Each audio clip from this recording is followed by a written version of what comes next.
এই শেয়ালটা বাগানের একটা তারের মধ্যে আটকে যায়। হয়তো সে এইভাবে আটকে অনেকক্ষণ ছিল, তাই স্কিনের উপরে দাগ পড়ে গিয়েছিল।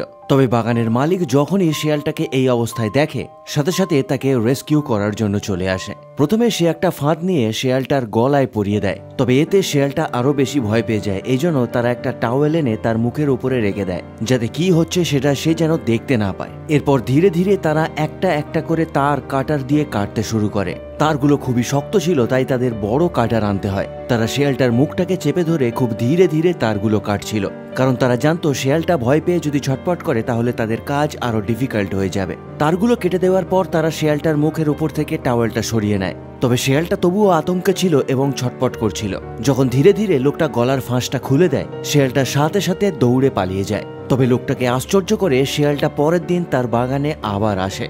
লোকটা প্রথমে অবাক হয়ে গিয়েছিল, কিন্তু কিছুক্ষণ পরে সে এক বাটি খাবার এনে শেয়ালটার কাছে রাখে। লোকটা বুঝতে পারছিল শেয়ালটা তাকে আলাদাভাবে বিশ্বাস করতে শুরু করেছে, এই জন্য তার হাত থেকে খাবার খেতেও শেয়ালটা ভয় পাচ্ছে না। তবে পরের দিন যখন শেয়ালটা তার বাচ্চাগুলোকে নিয়েও বাগানে আসে, তখন লোকটা তার চোখকে বিশ্বাস করতে পারছিল না।